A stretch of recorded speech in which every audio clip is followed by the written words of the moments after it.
Bueno, buenos días a todos, a todas. Es un honor estar aquí en la moderación de esta mesa y que nos estén acompañando de forma presencial y de forma virtual. Bueno, quiero presentar a los dos ponentes de esta mesa y darles su tiempo debido. Gustavo Adrián Alvarado García, con licenciatura y maestría por la UNAM. Sus líneas de investigación son la filosofía política, el marxismo contemporáneo, el marxismo ecológico y la teoría crítica. Actualmente participa en el proyecto de la modernidad barroca y pensamiento mexicano y es profesor adjunto en el Colegio de Filosofía de la UNAM y estudiante de doctorado de la misma institución. Bueno, recuerden el tiempo establecido y le damos la palabra a Gustavo primero.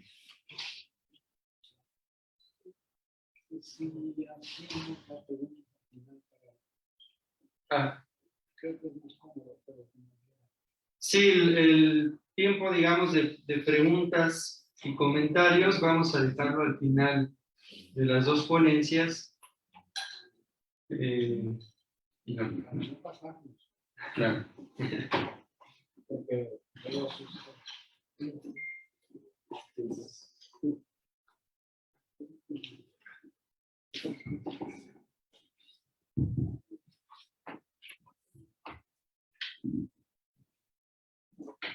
Buenos días. Mi presentación lleva por título La nación barroca en la modernidad capitalista, claves de lectura. Es un texto relativamente breve, por eso me permito decir un par de palabras previas, como comentario al mismo. Lo pensé, lejos de ser un texto acabado, ni mucho menos, pensé como un texto que fuera provocativo, que fuera polémico en el sentido de suscitar una abierta discusión a lo largo en la ronda de preguntas. Como el título un poco indica, intento rastrear esta idea de la nación barroca en la obra de Echeverría, tanto, por llamarlo de alguna manera, en su etapa de juventud, ¿no? En la época de economista, como en la fase ya propiamente, digamos, filosófica, ¿no? Estoy seguro que al final de la exposición habrá, pues esto, ¿no? Habrá alguna discusión y, bueno, en todo caso, por ahí era el objetivo. Pues bueno, para no pasarme del tiempo, voy a iniciar.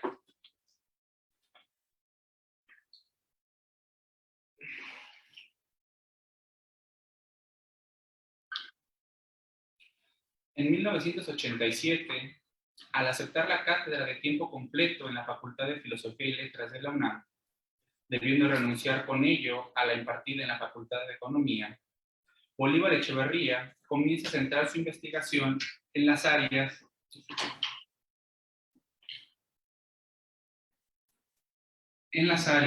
dicho en términos generales, de la filosofía de la cultura y de la filosofía política.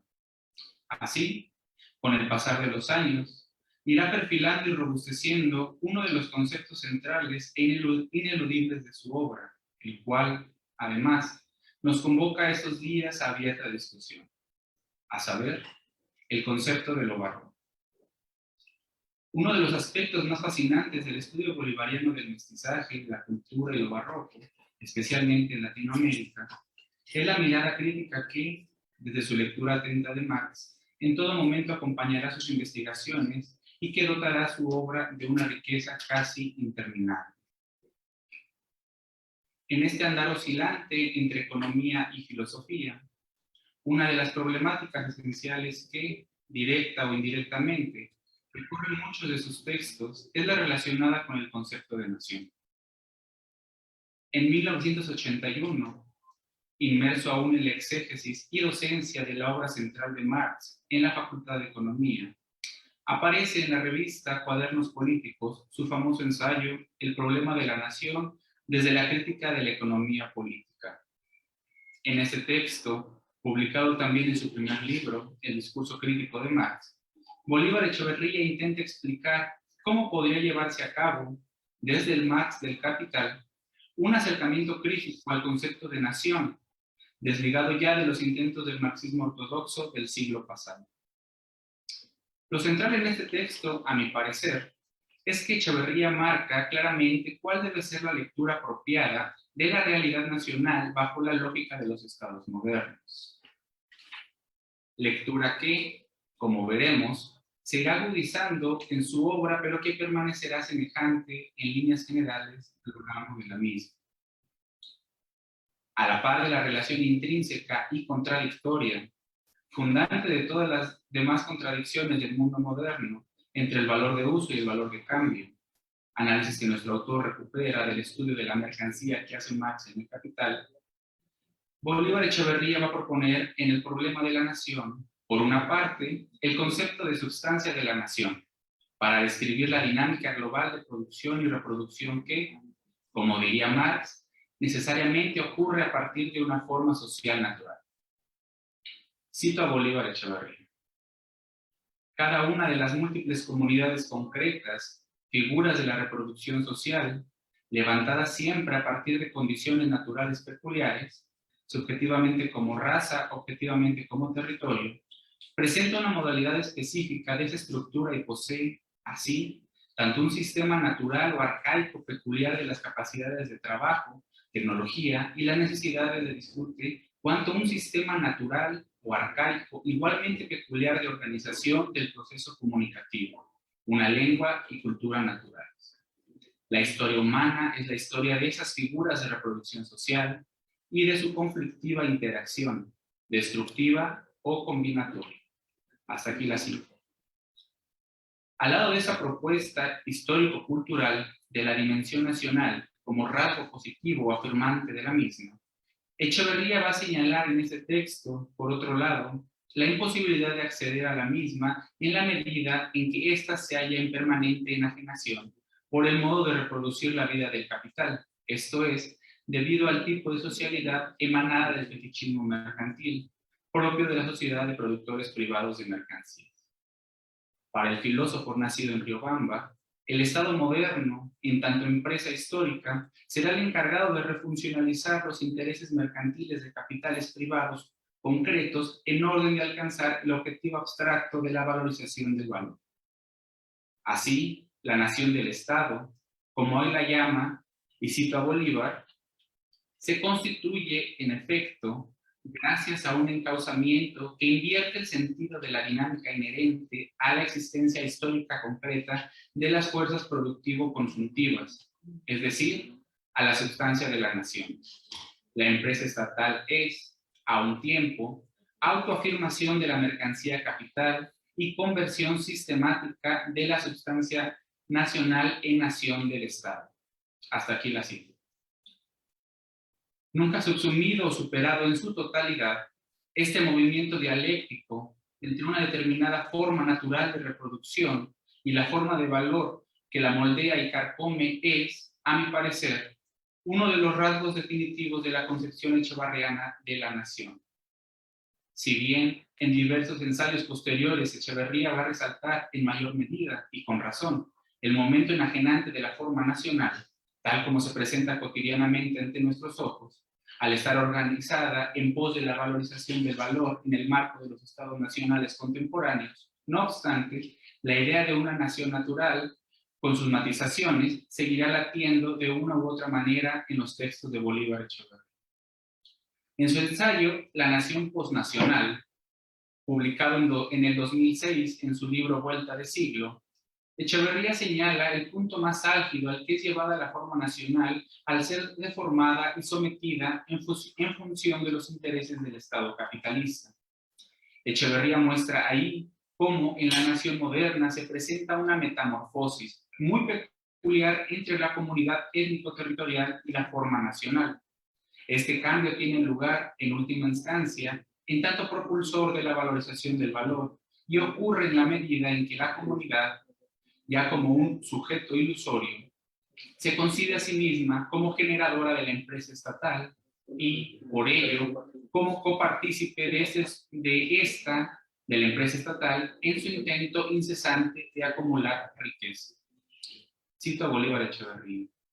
Convencida de que el Estado es una creación suya, la comunidad, en figura de la nación, no hace sin embargo otra cosa que servir al impulso anónimo e irracional del Estado capitalista, necesitado de un rostro y un sentido en apariencia humanos para funcionar adecuadamente. Hasta aquí la cita. Esta perspectiva crítica de la nación moderna aparecerá bosquejada de manera semejante, en mayor o menor amplitud, en otros textos centrales de Echeverría, tales como Posmodernidad y Cinismo, Modernidad y Capitalismo, 15 tesis, el barroquismo en América Latina, Octavio Paz, muralista mexicano, entre otros.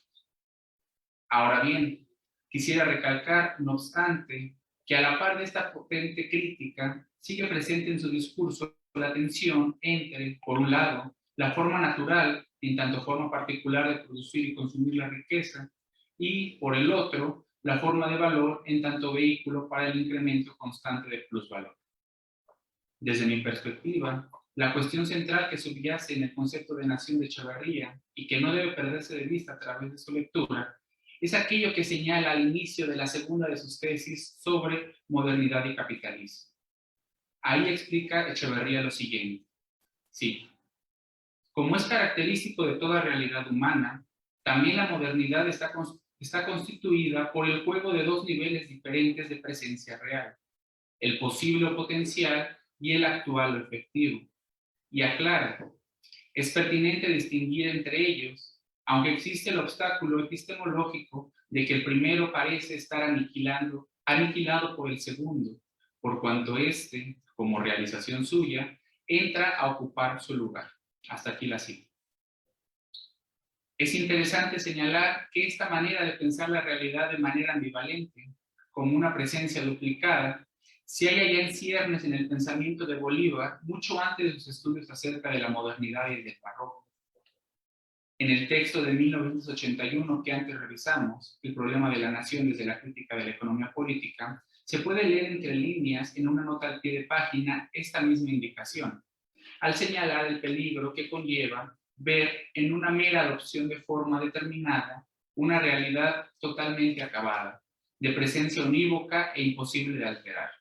Cito a Bolívar en ese texto. Es obvio que llamar sustancia de la nación a la dimensión histórica cultural del proceso de reproducción social y de sus fuerzas productivo-consultivas se retroproyecta reductivamente sobre esa dimensión el resultado de una de sus posibles adopciones de forma.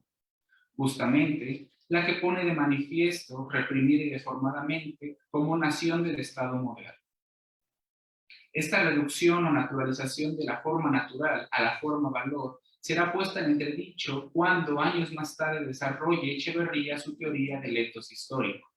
Como sabemos, tanto el etos romántico como el realista serán aquellos que, a diferencia del etos clásico o del barroco, nieguen o simplemente dejen de lado la contradicción constitutiva del hecho capitalista, esto es, de la reproducción contradictoria de la riqueza a partir de la forma social natural, por un lado, y la forma de valor, por otro. Ahora bien, quisiera señalar la conexión que hay entre la propuesta de lectura de la nación en la obra de Echeverría antes bosquejada y la idea de un comportamiento barroco en el seno nacional de los estados capitalistas, especialmente en Latinoamérica. En su último ensayo, titulado América Latina, 200 años de fatalidad, publicado en el 2010 con motivo del bicentenario de la independencia de México, podemos leer lo siguiente. Sí, la nación natural mexicana o brasileña no solo no pudo ser sustituida por la nación de Estado de estos países, sino que, al revés, es ella la que ha rebasado e integrado lentamente. En virtud de lo precario de su imposición, la nación de Estado les ha servido a las naciones latinoamericanas como muestra de la gratuidad o falta de fundamento de toda autoafirmación o identidad, lo que es el instrumento idóneo para vencer la tendencia al sustancialismo regionalista que es propio de toda nación moderna bien sustentada. En una especie de doble giro,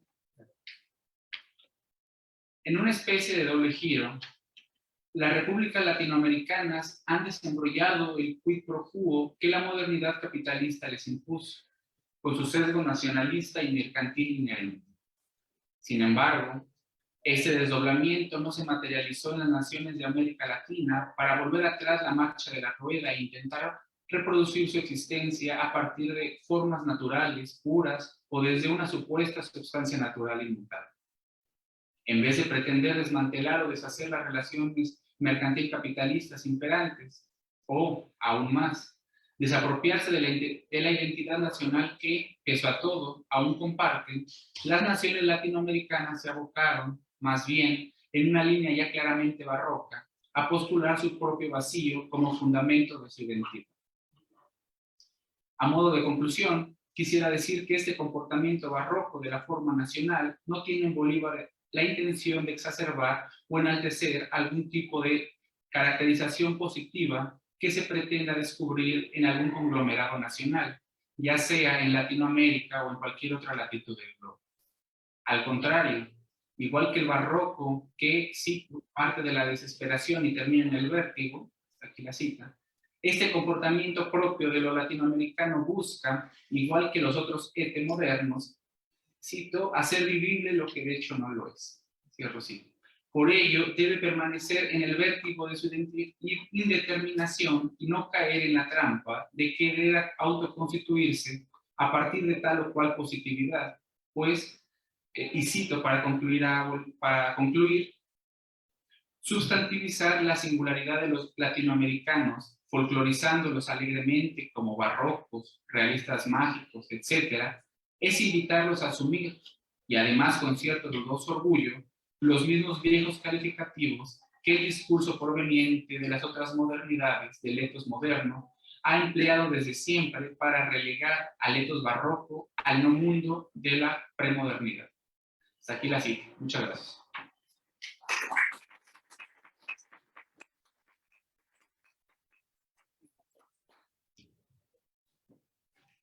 Muy bien. Está con nosotros también en esta mesa Aureliano Ortega Esquivel, quien es doctor en filosofía por la UNAM y actualmente es profesor e investigador en la Universidad de Guanajuato, miembro del Sistema Nacional de Investigadores Nivel 2.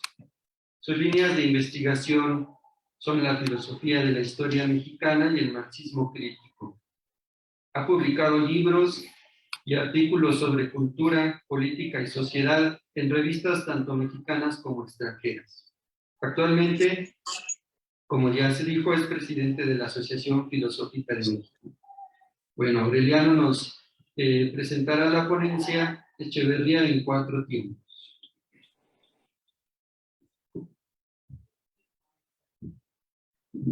Bien, gracias. Buenos días. Bueno, aclaro que el nombre no nos gustó desde el principio, ni a Carlos ni a mí, pero ya nos dio flojera buscar otro mejor. Decía que el nombre no nos había gustado. Entonces, bueno, ensayé varios para venir ante ustedes y se me ocurrió uno que podría ser elementos fundamentales del pensamiento crítico de Echeverría, aunque sea esto muy pretencioso. Pero en fin, creo que se parece más esto a la idea que quiero presentarles a ustedes. No es corta, voy a tratar, Nemo, por favor, me paso. Bien, inicio con un epígrafe que es parte de un artículo brevísimo que Bolívar escribió en polémica con su amigo Carlos Pérez en el ya lejano 1988, meses antes de que Pereira falleciera. Dice esto: ¿acaso, ¿acaso el nombre marxismo no alude a una realidad más impura y compleja pero no menos importante que la de una teoría. ¿Sigue la interrogación?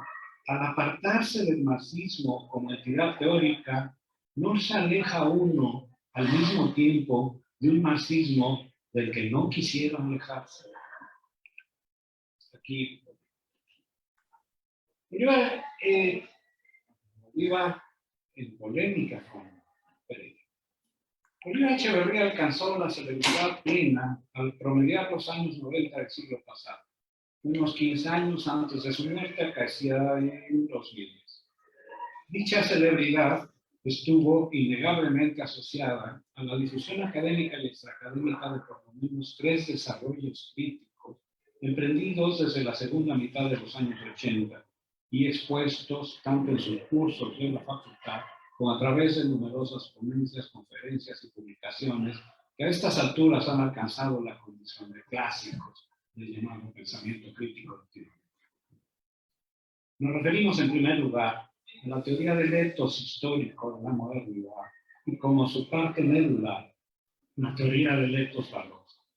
En segundo, el ciclo crítico sobre la modernidad capitalista, que si bien se esboza ya al inicio de su trayectoria intelectual, solamente a partir de la publicación de las soluciones de la modernidad adquiere un lugar central en su producción teórica y ensayística.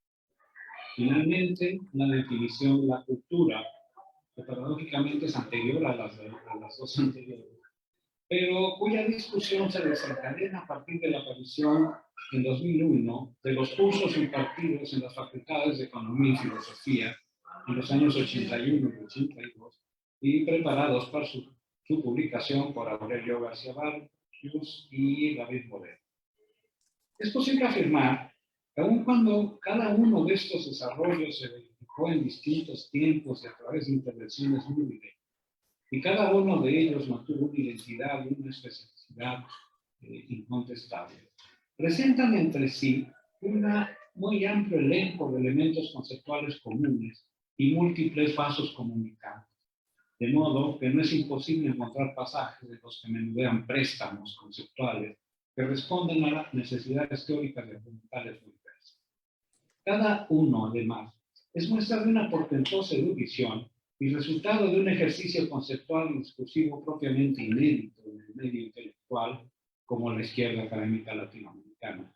Porque, a lo ya dicho, aquellos suman cierta voluntad de saber y de escribir radicalmente originales y creativas, que no dejan de reconocer su deuda originaria con el pensamiento crítico de Marx, pero que igualmente incorporan elementos del saber burgués o de la sabiduría crítica a la que no le hacen el feo ciertos autores. Este trabajo trata sobre la base real, pero no la base real a la que se refería Marx en la polémica metáfora del edificio, sino la base real sobre la que reposa justamente el alambicado y barroco edificio conceptual del mal llamado segundo Bolívar Echeverría. El Echeverría de esos 3 importantes desarrollos emprendidos desde mediados de los años 80 y cuyo sentido crítico se pierde por completo cuando ignoramos, pasamos por alto, reducimos a una alusión marginal el intrincado y denso entramado teórico-conceptual que lo sostiene. Hablamos, además, de una base real compleja y elusiva, porque a la manera de un río profundo, no se nutre de una sola, sino de por lo menos 4 corrientes principales.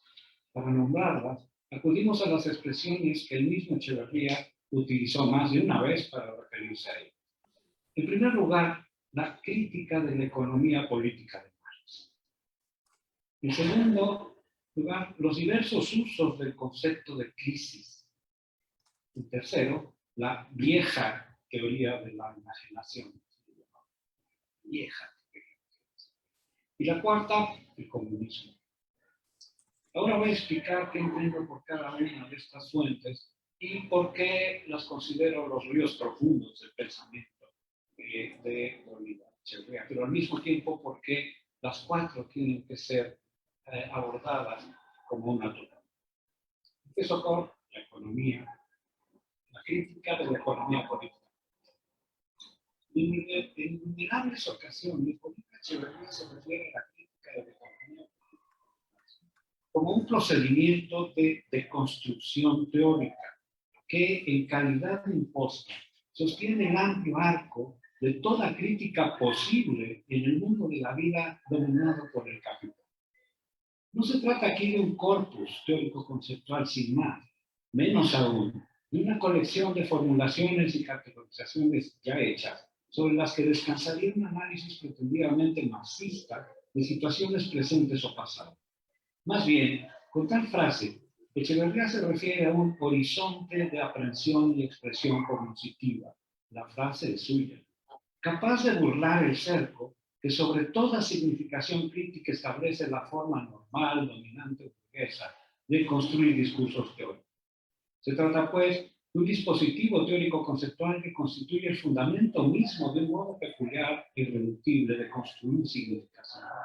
Un procedimiento que debe permitir al discurso crítico, para verdaderamente serlo, luchar también y en primer lugar contra el propio instrumento del que se sirve, en el que hay un dispositivo, la subcodificación capitalista, que lo reprime espontáneamente. De esta forma, la crítica, y específicamente la crítica de la economía política de Marx, sería el único modo que pueda adoptar la construcción de un discurso verdaderamente opositor y eventualmente revolucionario, en las condiciones de normación afirmativa o apologética que le imponen las posibilidades de significación impuestas por el modo capitalista de reproducción social. Lo importante aquí no es oponerse o criticar sin más, sino hacerlo de tal modo que las dos ilusiones, dice Echeverría, en las que permanece entrampado el saber pseudocrítico, las dos ilusiones son pensar que su configuración significativa puede constituirse en un discurso positivo, similar o homogéneo al discurso burgués, y aún enfrentarlo con mayor capacidad de verdad. La primera, la segunda, pensar que el discurso alternativo puede desarrollarse al margen, independientemente del discurso capitalista, a partir de la experiencia contemporánea o ancestral de los grupos subalternos.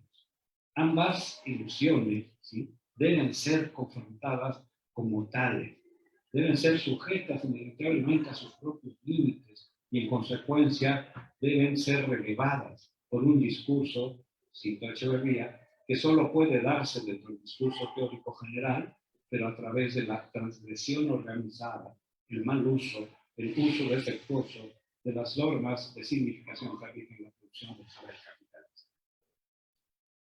No me voy a detener porque voy a tardar mucho. ¿Qué características tendría que tener este discurso o este modo de producir nuevas significaciones críticas?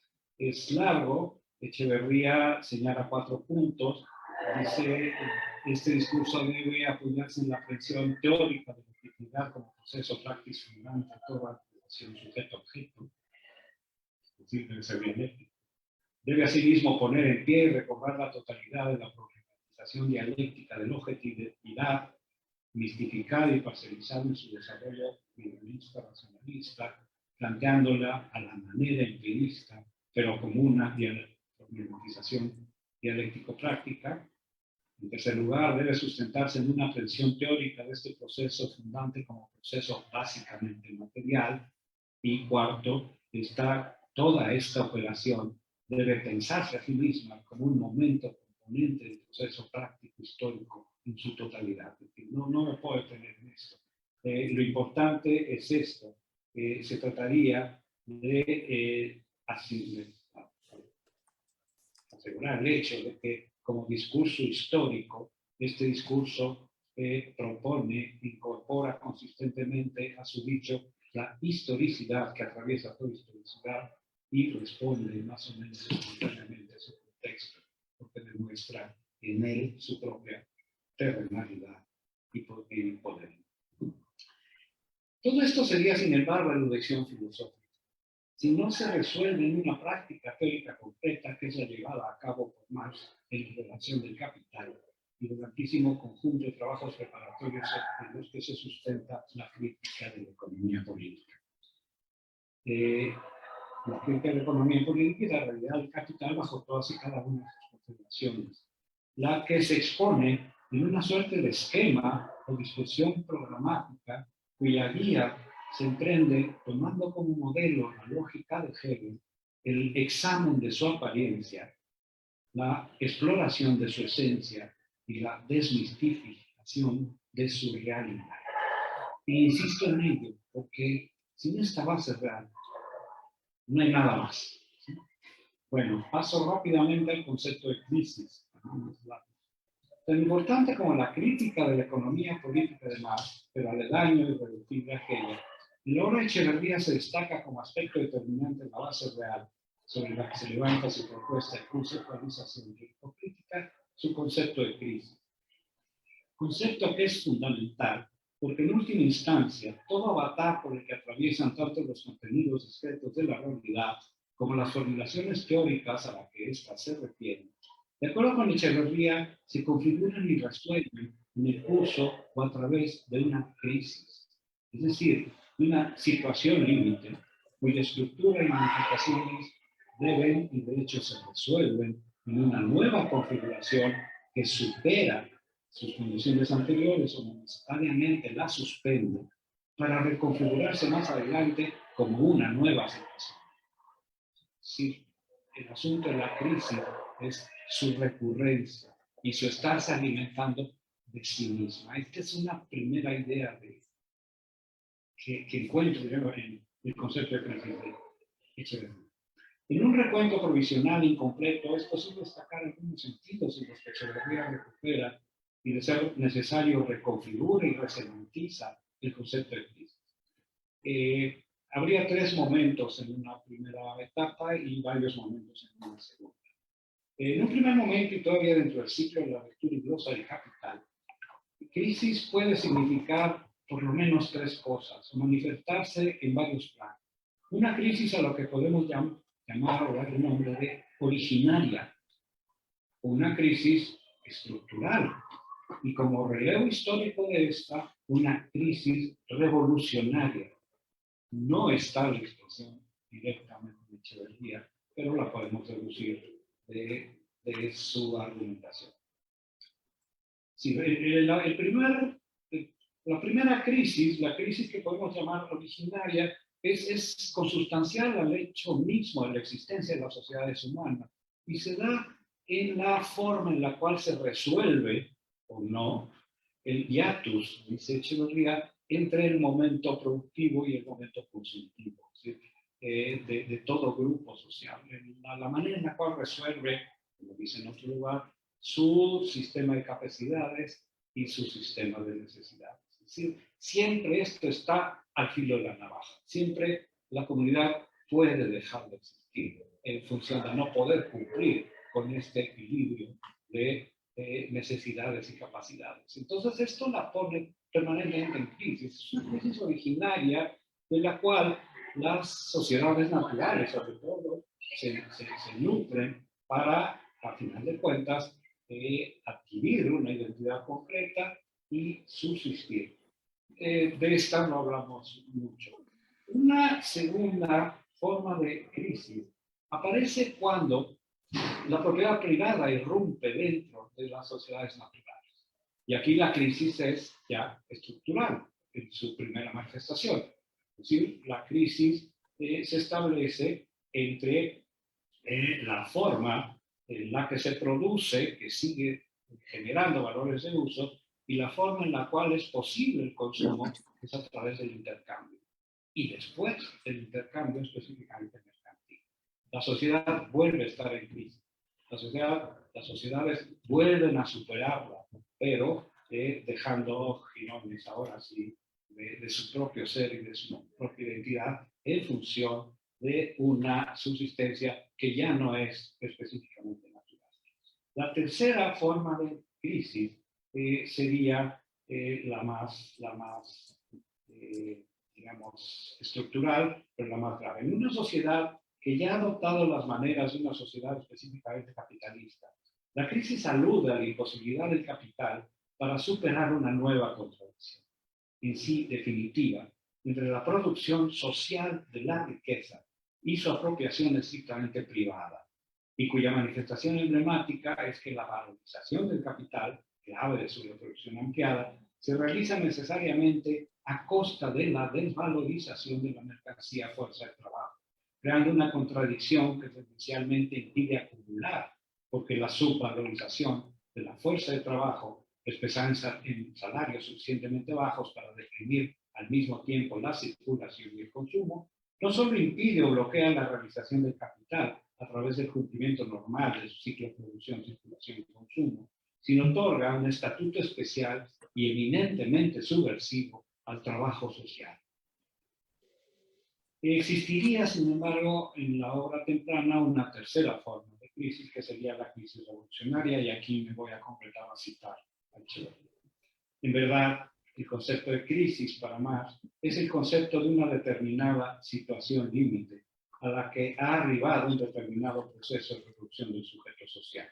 Una situación tal que el mantenimiento de la vida de ese sujeto social, una vida históricamente fundada y determinada, se vuelve de alguna manera imposible.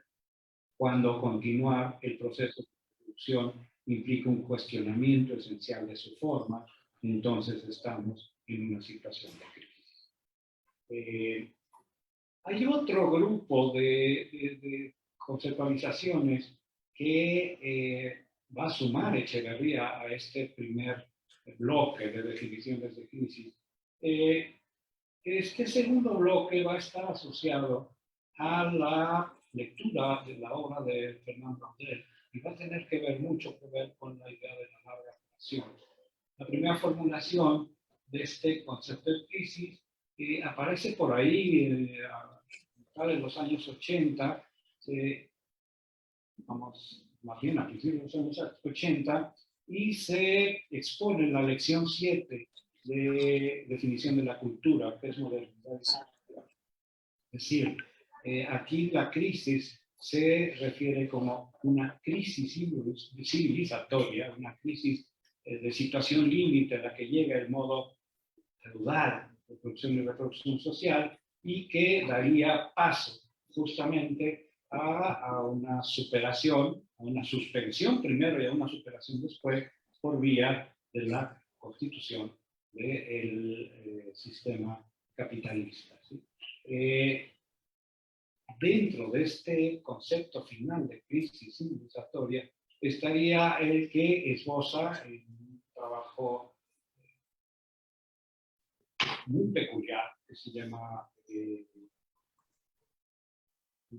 posmodernidad y cinismo y posmodernidad, en donde usa crisis civilizatoria, pero ya referida al mundo capitalista, y la conceptualiza como una crisis civilizatoria que adopta el modo de una civilización cínica, que es a mi modo de ver la forma bajo la cual va a ir recomponiendo, reconfigurando, resemantizando la idea de crisis a través de su crítica justamente la modernidad capitalista.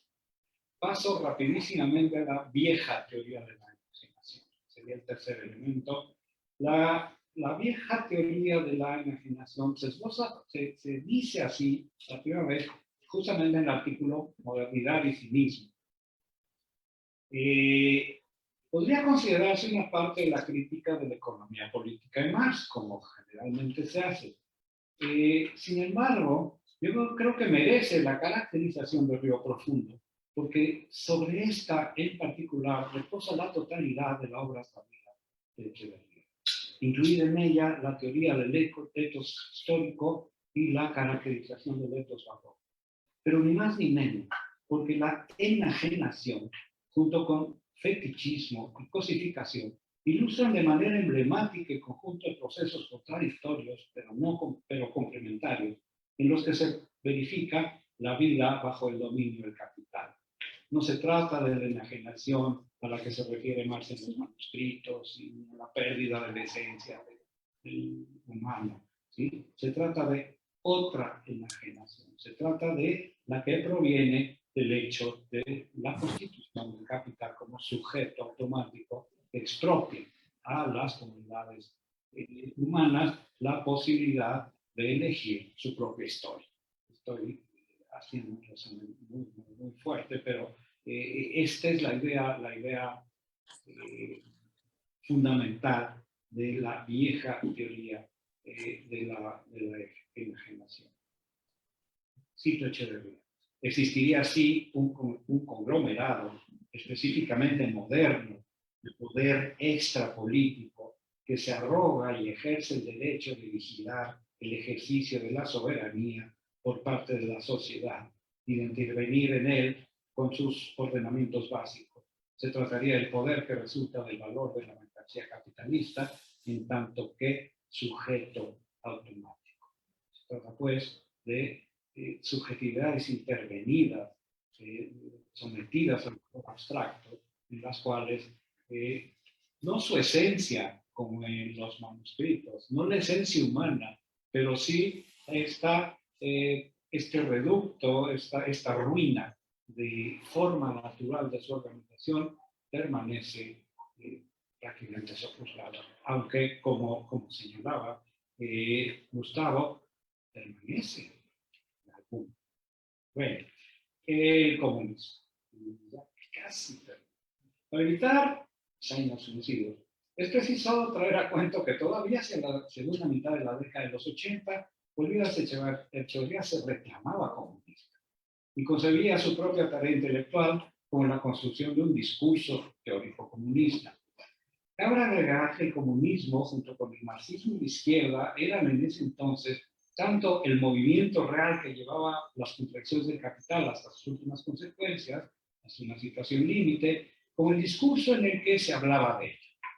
Esta idea del comunismo convocaba la figura de una izquierda, y cito Echeverría, una cierta comunidad de individuos, una cierta fraternidad, a veces compacta, a veces difusa, que ha vivido esa historia bárbara como negación de otra historia deseada y posible, a la que debe accederse mediante la revolución. Vamos a pensar que después Echeverría dejó de usar ese lenguaje. Valores juveniles, ha dicho alguien, ¿no? Pasado afortunadamente superado, han dicho otros. Está bien, pero ¿qué tan cierto es eso? Nuestra hipótesis va a consistir en esto. El comunismo, pero en términos muy otros, la ortodoxia, es uno de los ríos profundos que atraviesan la obra toda de Echeverría y parte esencial de la base real en la que se sustenta su desarrollo teórico, quizás hasta el último momento. Solo que el comunismo de Echeverría, como sucede con gran parte del elenco expresivo del marxismo que es contemporáneo, el que abandona ostensiblemente en favor de formulaciones quizás más prácticas, más plásticas, es decir, más dialécticas, va a adoptar desde los últimos años 80.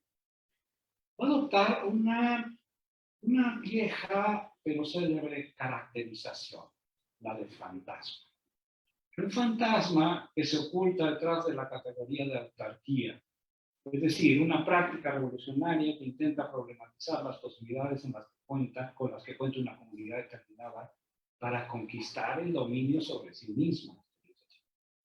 Fantasma que se esconde también en los infinitos pliegues comunitarios de la forma natural, que también de manera muy difusa pero reconocible aparece como el reclamo por la libertad que emblematiza una sociedad que es capaz de tomar decisiones sobre su propia historia, o que se reconfigura en la expresión utopía alcanzable. Cito Echeverría. La obra de Echeverría está atravesada por expresiones similares y aún se recupera en sus últimos ensayos sobre el arte, en los que podemos leer el comunismo como proyecto histórico dirigido a revertir esa enajenación responde al fascismo. Está hablando sobre Benjamin, pero me da la impresión de que está haciendo hablar a Benjamin. El comunismo como proyecto histórico dirigido a revertir esa enajenación responde al fascismo como la politización del arte, como con la práctica del arte como adelanto ejemplar del futuro comunista. Bien, palabras finales.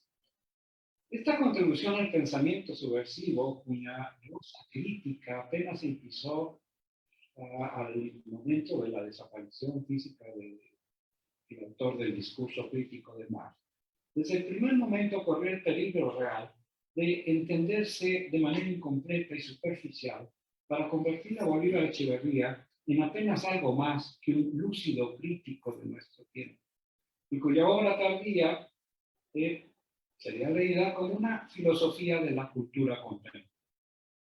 Por lo que podría situarse sin violencia alguna del lado de autores como Monsiváis, como La Poniatowska, como algunos de los más célebres filósofos mediáticos, o aún como Octavio Paz.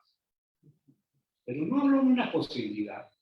Basta repasar los programas de algunos congresos y los índices de algunas obras colectivas sobre la obra de Echeverría para constatar el hecho de que en el orden de las preocupaciones de algunos de sus críticos, con muy honrosas excepciones como este coloquio, aparecen recurrentemente las lecturas habituales de lo que aún después del trabajo de desmonte crítico, que significó, por ejemplo, la construcción del concepto de etos barroco, sus usos siguen apuntando a la multiplicidad exuberante de sus expresiones más externas o superestructurales, cuando el esfuerzo original se asociaba a la búsqueda del sentido profundo de la existencia latinoamericana, a la hora del avatar, en el que se ensayaba la destrucción del mundo y los valores de uso, en los que se soportaba una apuesta civilizatoria, en los que se pretendía amalgamar lo radicalmente irreductible o el vano intento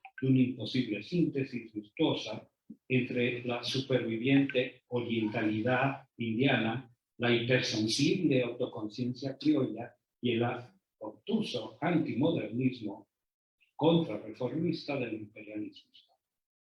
Síntesis deseada por algunos, pero no posible, cuya base real, no hay que olvidarlo, no es solamente un drama estético, sino un drama histórico, que durante la modernidad, y aún en sus fases más tempranas, en cada una de sus figuras alternativas, actualiza, no sin violencia, el reconocimiento fetichista de que la subsunción capitalista de la autorreproducción social reposa en la imposibilidad de remontar la positividad alienada de una subjetividad automática, que destruye sistemáticamente las bases sobre las que se producen y consumen los valores de uso que dan sustancia y forma a las manifestaciones no capitalistas de la conducta humana.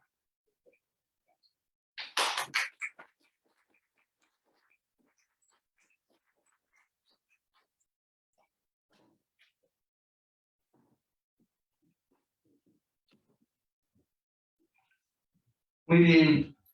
Lo que sigue, haremos una serie de comentarios a los dos trabajos presentados, un poco a manera de seminario, de discusión. La idea es un poco discutir los textos, ¿no? Entonces, tal vez en los sucesivos se harán, digamos, la ponencia y los comentarios, y después la siguiente ponencia de la mesa y los comentarios, pero ahora vamos a trabajar de esta manera, un poco retrotrayendo la idea de la ponencia, digamos, en términos clásicos, por lo menos como se manejan aquí en la facultad. Entonces, tal vez podamos hacer una serie de planteamientos, de preguntas o de comentarios a ambos participantes, hacer rondas y después darles tiempo para que contesten. Así que si alguien tiene alguna participación, pues adelante.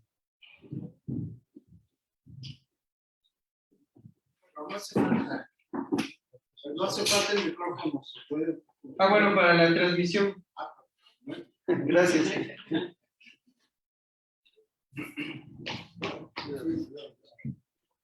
No, bueno, pues felicitaciones a la mesa.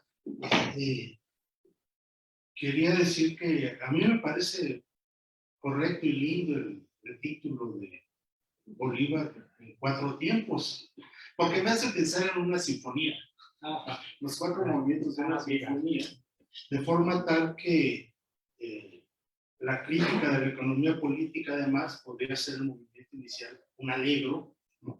Después vendría un adagio, con el concepto de la crisis. El tercer movimiento sería un esquerzo, ya se me olvidó cuál es la teoría de la enajenación, ¿no?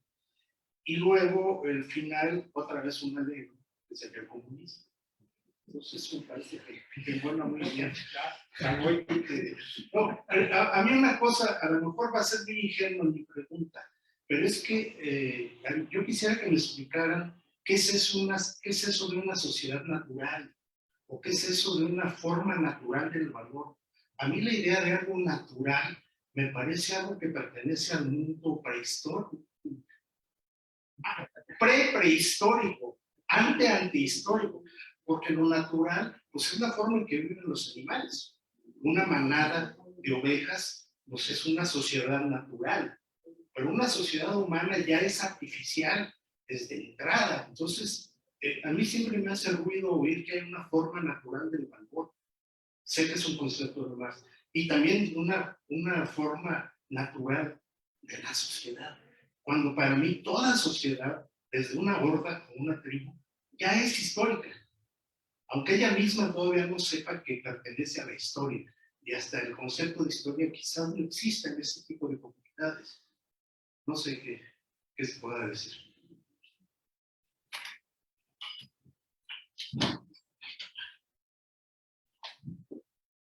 Si hay alguien más que quiera participar, Carlos. Pues ya que tengo yo el micrófono aquí. Bueno, voy a empezar haciendo una pregunta a Gustavo.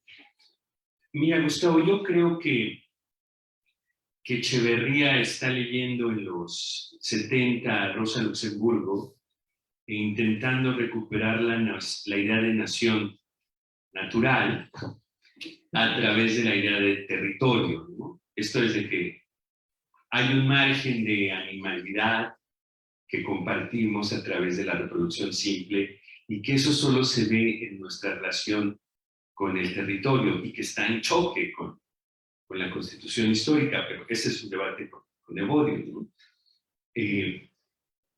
Pero me parece que Echeverría se va dando cuenta y se va alejando de la posición de Rosa Luxemburgo y cada vez es más radical al decir que la nación no tiene capacidades ya de plantear una forma muy, entre comillas, natural de reproducción animal, de reproducción simple. Entonces me parece que tu lectura no acentúa eso, ¿no? Y en segundo lugar, cuando nos relatas muy bien todo el trabajo que has hecho, Echeverría, sobre la idea de la nación, esta retroproyección pues parece peor, ¿no? Porque dice la retroproyección que hacen en Latinoamérica para buscar formas no acumulativas, sino de reproducción simple, acaba siendo una retroproyección que siempre es capturada por el Estado y que las formas nacionales en Latinoamérica y en general en el mundo son formas que acaba capturando el Estado para contribuir al capital.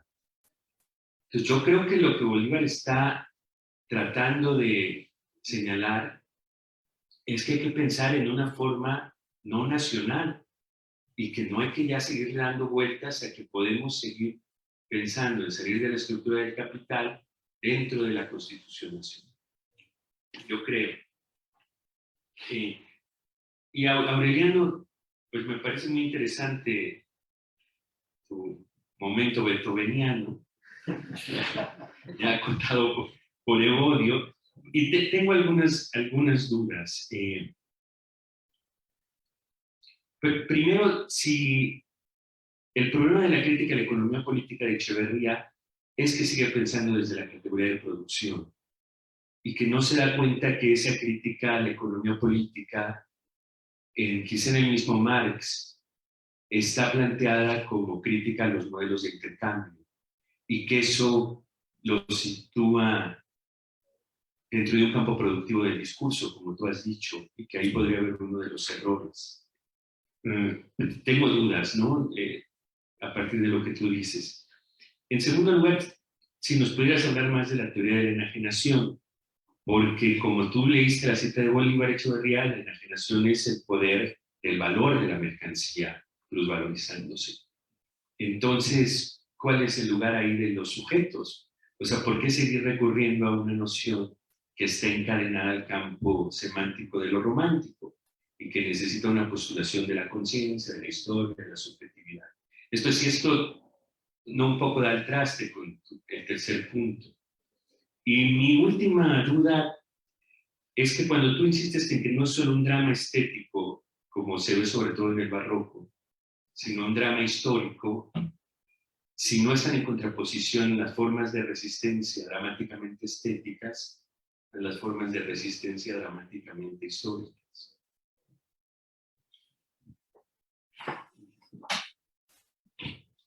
Yo tengo uno para ti. A ver, yo tengo una para ti, Gustavo, que a lo mejor tiene que ver con la que te hizo, no, tiene que ver definitivamente con la que te hizo Carlos, que es justamente esto, pues no sé si dijiste o lo imaginé o quise que dijeras, que tal como dice Carlos, la tal nación natural está en tal estado de postración que lo que emite son balbuceos, que el Estado siempre captura a su favor, ¿sí? Y que cuando no captura a su favor, reprime, ¿no? O sea, ahora, obviamente, bueno, así lo hice porque estos balbuceos, sin embargo, siguen ahí. Es decir, el modo barroco, el modo que no es revolucionario, el modo que no es crítico radical, pero el modo que no termina de estar a gusto, ¿sí? Que no termina de adaptarse, que se resuelve inclusive como una desadaptación permanente, como una subversión permanente que a lo mejor no es del todo lúcida o del todo consciente, pero que está ahí estorbándole al Estado. Estorbándole al Estado por una razón, o sea, porque su propia causticidad es generada por esta resistencia, es intragable para el Estado, o porque ella misma se sustrae, mismo resistencia se sustrae a la posibilidad de que el Estado la capte. O bien, y en último término, porque al Estado ya no le interesa. O sea, ya tiene arregladas las cosas en otro plano, y entonces, lo voy a decir así, deja ser. En la sociedad mexicana contemporánea, yo creo que hay muchas manifestaciones de esta naturaleza, no sé si sean de esta naturaleza, pero parecerían que están ahí porque se dejan ser. Ya no hay un interés de reprimirlas, ya no hay un interés de apropiárselas, y siguen ahí, ¿sí? Sí, de alguna manera, como ¿qué? Como un síntoma de algo que no terminó nunca de cuajar. No sé, te hacía.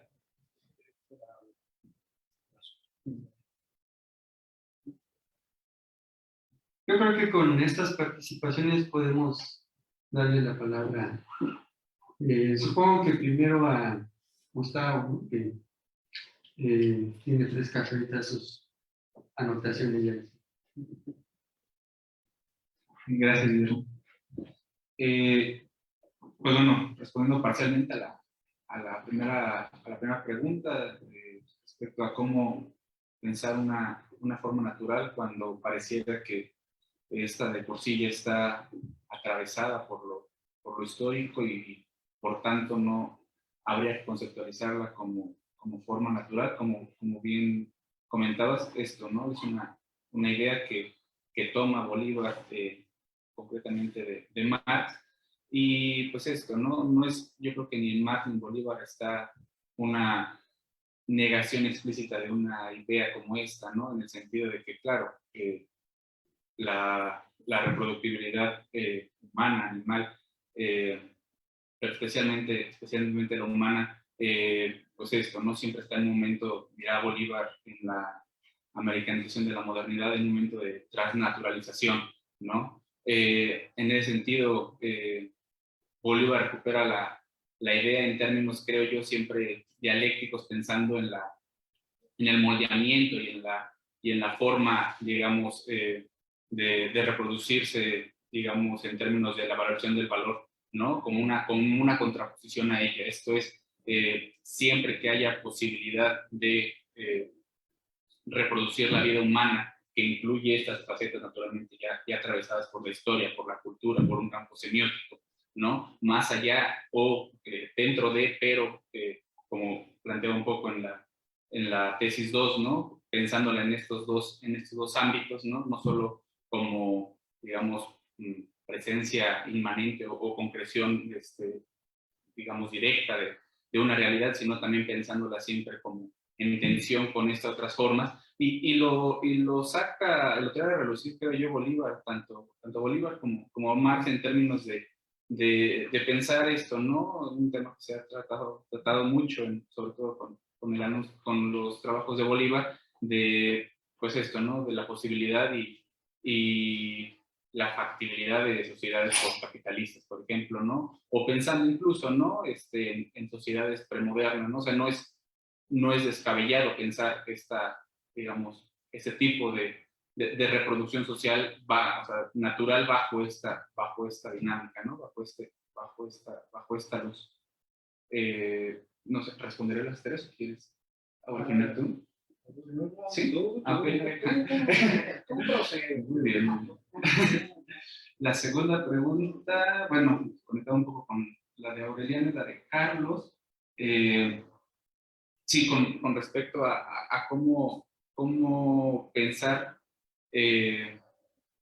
digamos, histórico y conceptualmente la nación, si partimos de que en el trabajo del discurso crítico de Marx está en una discusión constante todavía, digamos, con Rosa de Luxemburgo y, digamos, con el marxismo todavía del finales del 19 y del 20, y ya sus últimos trabajos. Yo el intento un poco del trabajo iba justamente en una línea, ¿cómo decirlo? No de querer mostrar la vigencia, digamos, patente y duradera de este concepto, por ejemplo, de la sustancia de la nación en términos justamente, pues esto, ¿no? Incambiantes, inmanentes, ¿no? Trascendentes, sino pensar, como explica muy bien en el trabajo sobre la contradicción entre valor de uso y valor de cambio, que la constitución de cualquier realidad, incluso la realidad de la nación, se tiene que pensar desde esta digamos, dialéctica en tensión, ¿no? Si bien, como bien señalas, Carlos, ¿no? Digamos, el capital por medio del Estado siempre ha vencido, ¿no? O ha tenido la tendencia a vencer y a subsumir y a refuncionalizar, ¿no? Las nacionalidades en términos de la valorización del valor, ¿no? Y que aun cuando sea eso, digamos, lo que más patentemente, digamos, estamos viviendo, ¿no? Pues, la nacionalidad, en la realidad latinoamericana es bastante claro, ¿no? Mi interés en la ponencia era justamente un poco como lo desarrolla en el Ethos Barroco Bolívar Echeverría, pensar esta otra parte. O sea, yo creo que esta parte, digamos, de la refuncionalización capitalista de la nación está ahí, ¿no? Y está muy visible, pero esto, ¿no? Recuperando estos trabajos, estos primeros trabajos de Bolívar, creo que siempre está o sea, ¿cómo decirlo? No creo que en sus trabajos finales a Bolívar por sí mismo le interesara, digamos, sostener esa postura en términos de defender o sea, la realización actual o futura de una sustancia de la nación, sino que la tensión siempre permanece, ¿no? Y siempre esta lucha, un poco el comentario de Aureliano, siempre está ahí y digamos, se cuela, ¿no? Surge en determinados como instantes, en determinados momentos, ¿no? Cuando, pues citando a Benjamin, ¿no? Cuando se revisa la historia un poco a contrapelo y cuando no se visualiza solamente, digamos, digamos, enajenación total, esa refuncionalización total de las formas naturales o de la forma nacional en términos pues de los intereses propiamente del Estado, ¿no? Más allá de la perspectiva, digamos, funcional que tenga el Estado en un momento determinado de la misma, ¿no? Esto ya sea que la revitalice como folclorización o que la deje vivir en tanto sujeto que no aporta al proceso de valorización, digamos que en forma latente ya está. Y por eso yo cuando no tiene mucho que yo revisaba este último texto de Bolívar, muy, muy bonito, que titula América Latina, 200 años de fatalidad, creo yo que ahí puede uno recuperar esta idea en latencia, ¿no? Que naturalmente ya atravesada por todos sus estudios de etos barroco, pero que sigue de una u otra manera permaneciendo, ¿no? Esta posibilidad, incluso solamente como conceptualización, ¿no? De pensar, digamos, esas formas espontáneas de reproducción de la sociedad humana, incluso a través de lo nacional, aun cuando hayan sido, digamos, impuestas por un proceso capitalista de producción, una vez que ya son asumidas, ¿no? Siguen de alguna manera permaneciendo ahí, no solamente para la funcionalización, digo, también, ¿no? Para las funciones, digamos, propiamente de la valorización, sino también, ¿no? Como espontaneidades propias de comunidades en sus reproducciones cotidianas, pues sí, ¿no? De comedia. Y bueno, pues, creo que es un poco, esa última respuesta va un poco también conectada con lo que preguntaba Aureliano. Sí, yo creo que, por ejemplo, este balbuceo del que comentaba, o esta rebelión permanente, ¿no? Pues sí, ¿no? Son estos atisbos, ¿no? Estas vueltas, digamos, como intentos, se quiere, desesperados, pero intentos al fin y al cabo, ¿no? Que están. Bolívar Echeverría en su momento trabaja, por ejemplo, y creo que estaría muy conectado, por ejemplo, con el movimiento zapatista, ¿no? O sea, con pensar el movimiento zapatista como un movimiento prototípicamente barroco, ¿no? En ese sentido, ¿no? Aún partiendo del hecho de saber, ¿no? De cuál es su realidad, digamos, en términos de una reproducción del valor, en términos de estados nacionales, ¿no? Una lucha aún en el vencimiento, ¿no? Aún sabiendo desde antes de la derrota, ¿no? Entonces, pues sí, habría que conectar la respuesta que le di a Carlos con esto, ¿no?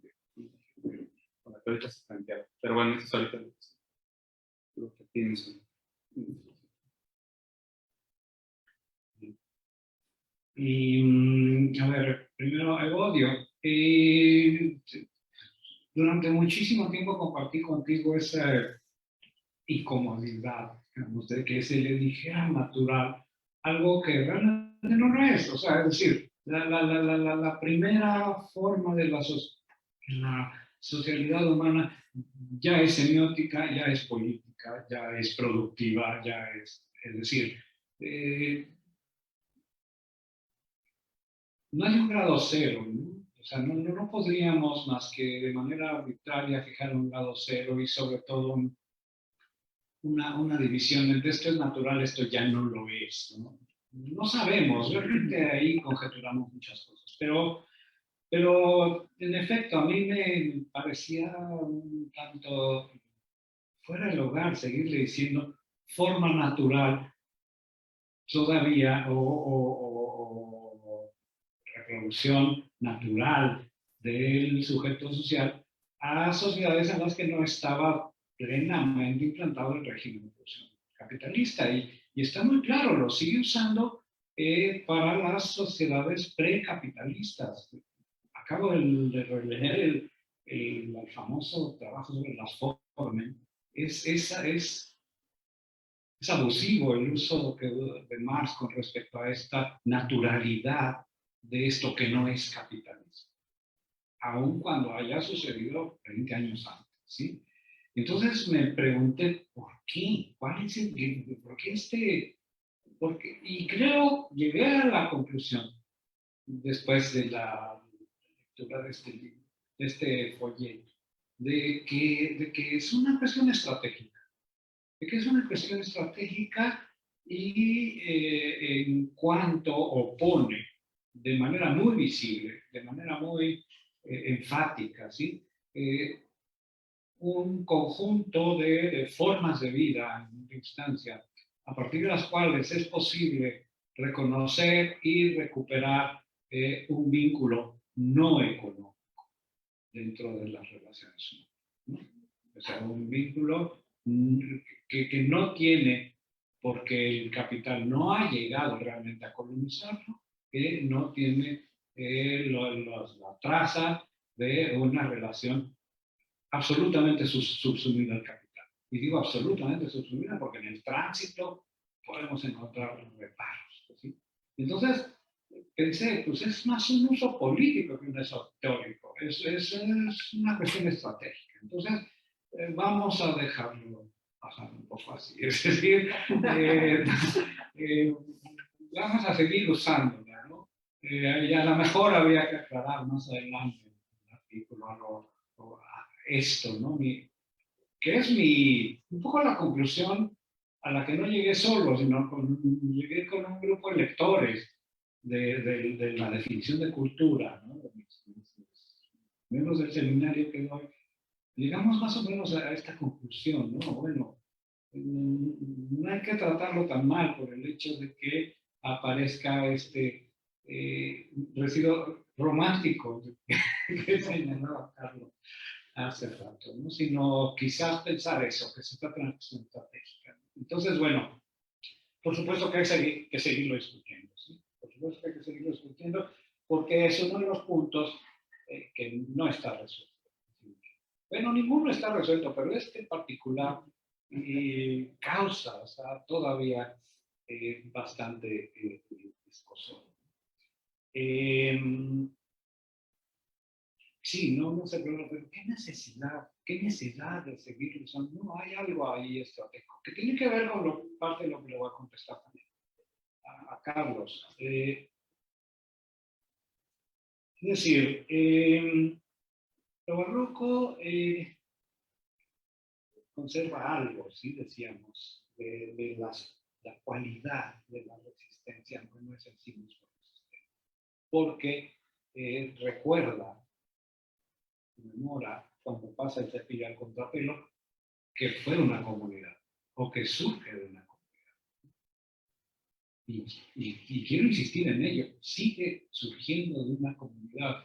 A ver, les va a parecer a lo mejor un tanto descabellado el ejemplo, pero en Iztapalapa hay un barrio en el que toda la gente es bochista, bochóloga, o no sé cómo decirle. Se ha desarrollado toda una cultura en torno al bochaje, el bocho. Una cultura en torno al bocho. Y se resisten a dejar de usar, de enchular, de arreglar sus bochos. Eran básicamente taxistas los miembros de ese barrio. O sea, ejemplos como eso nos dan idea de que hay necesidad de comunidad. Y necesidad de comunidad en torno de algo que te está dando tu quehacer, en principio, taxista, de bochos de esos que fueron verdes, ¿sí? Durante muchos años, y que te convierte de alguna manera en, bueno, afianza una identidad que resiste, aquí quizás no al Estado, pero sí al tiempo, ¿sí? Raro, pero bueno, que ilustraría en una instancia esta persistencia, esta necesidad de la resistencia. Aunque Bolívar se refiere en términos no muy amables con las comunidades resistentes, en varios lugares no habla bien, ¿no?, de la resistencia per se, ¿no? Yo creo que está pensando en el pachamamismo. No sé, pero porque el pachamamismo tiene mucho de esto, ¿no? O sea, una resistencia, es decir, una necedad o persistir en una forma, pues ya más bien anquilosada, y obviamente que es que es atrapada inmediatamente por el folclore, cosas por el estilo. Bueno, esto con respecto a esta persistencia, ¿no? Pero bueno,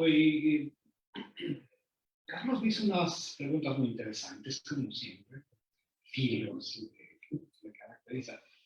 A ver, está pensando todavía más con la reivindicación de la figura como tal en el plano de la producción, o está ya pensando enriquecerlo, diría yo, no sustituirlo con el plano del intercambio. Yo creo que es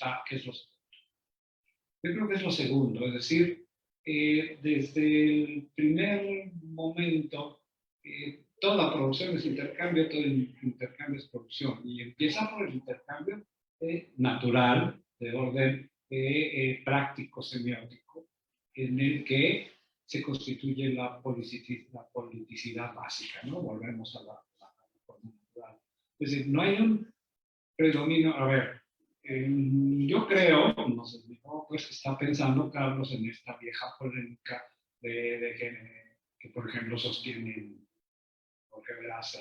No, es la producción, o sea, el centro absoluto es la producción, y de ahí deriva todo. Y bueno, quienes consideran que es limitado este punto de vista, dicen, no, o sea, si son 4 las figuras básicas a través de la cual se va configurando y reconfigurando el hecho capitalista, señalar el predominio de una sobre las demás sería un poco dialéctico y pocas es decir, pero en efecto, o sea, yo creo que ya hay en Echeverría el síntoma de que no se juega todo en la producción. Justamente mi ponencia un poco parte de eso, ¿sí? Si no, se reduciría toda la crítica de la economía política al Marx. Y entonces estaríamos, pues, en los 70. O sea, todo lo demás es superestructural y nos concentramos única y exclusivamente en la producción. Yo creo que no. Y el intercambio, justamente, es rico por la variedad inabarcable de formas en las cuales se mercantil es una de ellas, por supuesto, es la que predomina, es una de las formas inabarcables de intercambio entre nosotros, ¿no? Creo que también el uso de la expresión crítica de la economía política Marx también es estratégico. Es decir, porque no le falta nunca el de Marx, ¿sí? No el de otros, es el de Marx. Entonces, considero que también es estratégico al respecto porque conforme se va abandonando realmente la retórica marxista y va pasando a mejor vida la discusión del marxismo en esta facultad y en otros lados, yo creo que le parece a Echeverría importante señalar el hecho de que es de Marx a la que él se refiere, que es la de Marx, que es la que está en el Capital, los Ulrich y las teorías de la filosofía. Por eso no me refiero tanto a un corpus, no digo que sea un corpus, es una posición de discurso. Esa es la que alude. Y esa posición de discurso, obviamente, abarca el asunto de la producción, del intercambio, de las crisis, de la enajenación y de la transformación de la sociedad en una sociedad deseada y posible, en la que ya no dice comunista, que sospechamos que está ahí.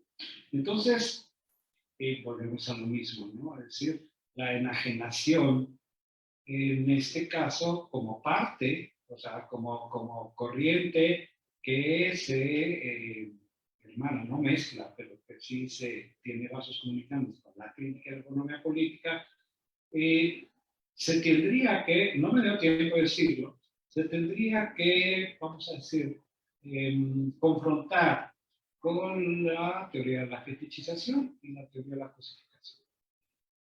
Porque en efecto, como enajenación, queda un poco endeble, ¿no? Es un constructo, es complejo, es complejo y no se reduce, obviamente, a la impronta así absoluta y unilateral de este sujeto automático. Es decir, si este sujeto automático que expresa la necesidad del capital de su reproducción ampliada no tuviera resistencias, no estuviera sujeto a crisis él mismo permanentes, podríamos pensar que todo contradiscurso es romántico, pero justamente no lo es, porque dentro del seno mismo de sus crisis hay situaciones a partir de las cuales es posible hacer esa crisis más grande, agravarla y convertirla en una crisis terminal.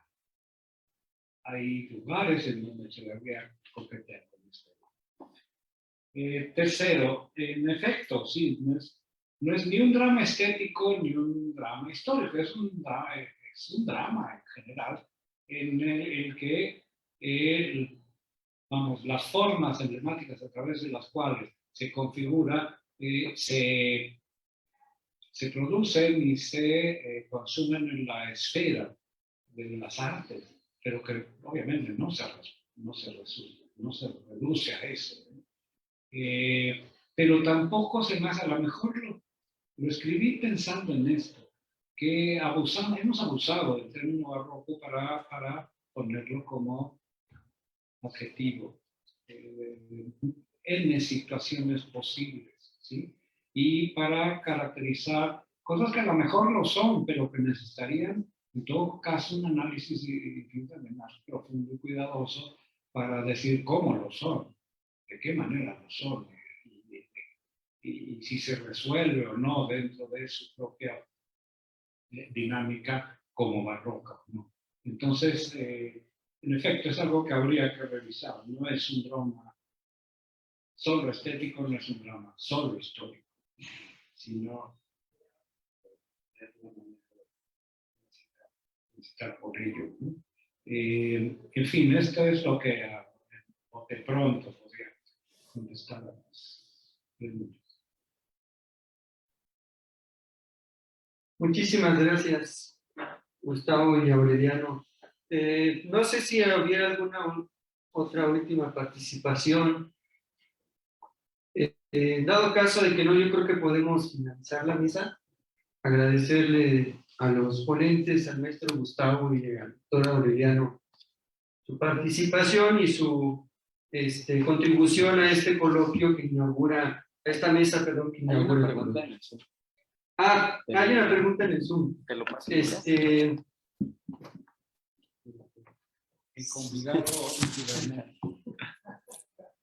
Y en atención a los compañeros y las compañeras que nos siguen de manera virtual, yo creo que podemos leerla, ¿no? Dice Héctor, quisiera comentar algo sobre el concepto echeverriano de forma natural de reproducción social. Ay, pues. Son 2 puntos, me parece. Son 3 puntos. Primer punto dice, la aclaración conceptual requeriría de un elemento inmanente que tendría que buscar en su propia obra el significado. Una suerte de reconstrucción sistemática, en este caso de natural. Y lo que Echeverría quiere decir es una forma de reproducción no capitalista, la cual le permite afirmar que la forma capitalista ni es la única ni la mejor posible, donde entra el elemento histórico. Segundo punto que nos comenta Héctor, dice, también habría que considerar la insuficiencia del lenguaje crítico, que debe contraponerse a la subcodificación capitalista y a su sentido totalitario. Y por último, el tercer punto, desde luego que no hay nada natural, en tanto que forma parte de la semiosis humana. Gracias y qué buena discusión, dice Héctor. Muchas gracias, Héctor. Bueno, para seguir abonando, yo creo que empezamos de manera complicada con la forma natural. Es un tema como que hay que tocarlo después de comer. Pero vamos a tener otros 2 días para seguir discutiendo esto. Y bueno, pues muchísimas gracias a los que nos acompañan, a las que nos acompañan de manera presencial y de manera virtual, complicando un poco más la forma natural con lo virtual. Bueno, un aplauso.